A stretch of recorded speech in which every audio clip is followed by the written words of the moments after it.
गूंथना या मारना इसे इंग्लिश में नीड कहते हैं। गूंथा हुआ आटा इसे इंग्लिश में डो कहते हैं। लोई बनाना इसे इंग्लिश में मेक द डो बॉल कहते हैं। रोटी बेलना इसे इंग्लिश में रोल आउट कहते हैं। रोटी सेकना इसे इंग्लिश में बेक द चपाती कहते हैं। पलटना इसे इंग्लिश में फ्लिप कहते हैं। फुलाना इसे इंग्लिश में पप अप कहते हैं। चुपड़ना इसे इंग्लिश में स्प्रेड कहते हैं। मसलना इसे इंग्लिश में मैश कहते हैं। कद्दूकस करना इसे इंग्लिश में ग्रेट कहते हैं। पीसना इसे इंग्लिश में ग्राइंड कहते हैं। निचोड़ना इसे इंग्लिश में स्क्वीज कहते हैं। फेंटना इसे इंग्लिश में विस्क या व्हिप कहते हैं। छानना इसे इंग्लिश में शिफ्ट या स्ट्रेन कहते हैं। शिफ्ट पाउडर जैसी चीज़ों को छानने के लिए यूज़ होता है और स्ट्रेन लिक्विड चीज़ों को छानने के लिए यूज़ होता है।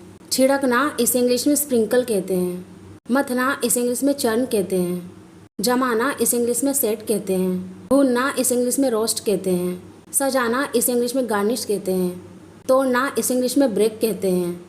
घोलना इसे इंग्लिश में डिज़ोल्व कहते हैं। तलना इसे इंग्लिश में फ्राई कहते हैं। काटना इसे इंग्लिश में चॉप कहते हैं। टुकड़ा या फाँक या पतली काटना इसे इंग्लिश में स्लाइस कहते हैं। ढालना या उड़ेलना इसे इंग्लिश में पोर कहते हैं। पिघलाना या गलाना इसे इंग्लिश में मेल्ट कहते हैं। हल्के से तलना या तला हुआ इसे इंग्लिश में सौते कहते हैं।